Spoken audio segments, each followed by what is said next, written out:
So, magandang araw sa inyo guys. For today's video guys is gagawa tayo ng video about sa directly proportional which is commonly po ito nakikita sa mga exam or test kagaya ng mga SAT, sa mga college, mga ganyan, saka sa civil service exam or mga napolcom guys.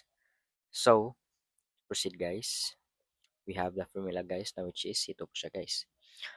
The formula natin is y equals to k times x. So, yung meaning ng k guys is yun po yung directly proportional and then times x po siya. So, to proceed, we have the question number 1. Yung mga questions guys is ilagay ko lang po dito sa taas. Check nyo lang po guys kasi pag isinulat ko po dito, hindi na po siya kasya.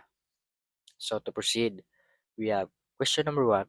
If y is directly proportional to x and y equals 15, when 15 equals 5, find the constant of proportional and write the equation relating to y and x. So before we proceed guys, is i-list down muna natin yung mga given na mga variable para hindi po tayo malito guys. So, sa question number 1, if y is directly proportional to x, which means ito na po siya guys.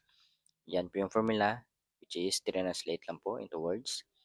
And then we have the given na y equals 15. So, copy po natin. And then, when x is equals to 5,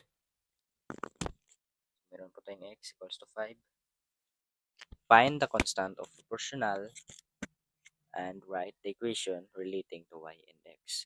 So, since meron na po tayong given guys, which is dalawa lang po. So, to proceed guys, sundin natin yung formula, which is ito. So, copy po natin dito. Okay, times x. So, we have y na which is 15. 15 equals yung since wala po tayong k, copy lang po natin times x. Yung x po natin is ito, 5. So, since para ma-isolate po natin to, yung k, multiply po natin siya sa 5 para po, I mean pala guys, no, i-divide po natin siya para makancel tong 5 para ma-isolate po natin tong k, yung variable na k. So, divide by 5 both sides. So, yung matitira is 15 divided by 5 equals 3 equals 5 divided by 5 equals 1. So, copy na lang po natin yung k. And hindi na po natin isulat yung 1 kasi variable na lang po yung sulat natin para maging ganito na lang po. So, 3 equals to k. Ay, k equals to 3. So, yan po yung final answer natin guys. So, balik tayo sa question guys. Find the constant proportionality and write the equation relating to y and x. So, yan po yung question natin guys. So, balik tayo sa formula. Substitute po natin para makuha natin yung sagot. So, balik tayo dito sa formula. Yan. So, y equals to k. Yung k natin is 3. And then, x. Copy lang po natin yung x. So, yan po yung final answer natin guys. Since wala po tayong given na x sa question na yan, so copy lang po natin yung x. And yan po yung final answer natin guys. So, to proceed for number 2 guys, we have the question na which is given y is directly proportional to x and y equals 24.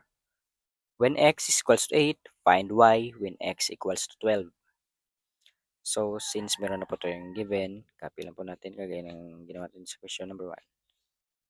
So, we have the given is y equals 24.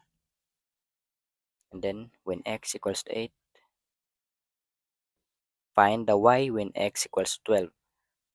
When x equals to 12, find y when x equals to 12. So, same lang po sa process ng ginawa natin sa question number 1 guys. So, substitute natin yung formula. Substitute natin po dito sa formula. So, we have y which is 24 equals yung k natin, copy lang. Then yung x natin is 8. So, same process lang po guys. Para ma-isolate po natin itong k, divide natin both sides by 8. So, 24 divided by 8 equals 3. 24 divided by 8 equals 3. Then, copy natin yung k. Kasi 8 divided by 8 equals 1. So, 3, ay, k equals to 3. So, to proceed guys, same process lang po gaya ng ginawa natin sa question number 1. Substitute natin sa formula yung sagot natin. So, we have the question niya which is find y when x equals to 12. So, copy natin y equals to yung k natin, ito. Yan guys k. So, ano lang po natin, sundan lang po natin. 3 times 12. So, yung given natin dito is ito. When x equals to 12. So, since meron na po tayong ganyan, so, yung sunod natin ang gagawin is i-simplify po natin. So, we have y equals 3 times 12 equals 36. So, yan po yung y natin. So, copy natin ulit. Y equals 36 when x equals to 12. That's our final answer guys for question number 2. So, to proceed for question number 2 guys, we have the question which is, suppose A varies directly with B. If A equals to 45 when B equals to 9, what is the value of A when B equals 15?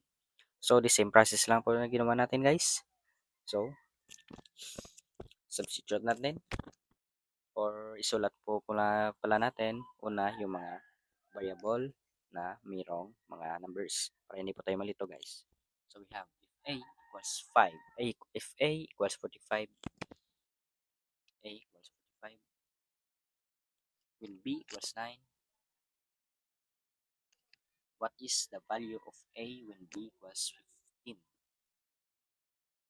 So, since iba na po yung variable natin, so, balik tayo sa formula guys, which is meron lang po tayong papalitan. So, we have, if suppose A varies directly, so, yung y natin guys is papalitan natin bilang variable na A. Kasi yan po yung nakalagay sa question. So, we have A is equals to varies directly with B. So, K times B. Yan po yung formula natin na gagamitin guys. So, the same lang po sa formula na ganito guys Pinalitan lang natin yung mga variable niya. So, proceed. Substitute natin yung mga numbers dito sa formula na ginawa natin. So, we have A equals 45. Yan, ito. So, equals yung K, copy lang. And then B, mapunta dito. So, ito po yung equation natin. So, since para ma-isolate natin itong K, divide natin both sides by 9 kasi meron po siyang common factor by 9. So, 45 divided by 9 equals 5 equals 9 divided by 9 equals 1. So, K na lang po. So, we have ito. So, simplify natin. So, K equals to 5. So, balik tayo sa question guys. What is the value of A when B equals 15? So, proceed. Erase ko na muna ito guys So, to proceed na, we have, balik tayo sa formula guys. So, we have A equals to K times B. So, we have A, copy natin yung A, equals, yung K natin is 3, ay 5 pala, 5 ito. 5 times yung B natin na given sa question. So, since yung sa question guys is what is the value of A when B equals 15? So, dito yung mag-focus guys. Ito, wala na po to. So, 15. So, we have 15 times 5 or 5 times 15 equals A equals to 75. And that's our final answer, guys. So, balik tayo sa question, guys. Gawin natin tong sentence. So, yeah. The value of A, the value of A equals 75 when B equals to 15.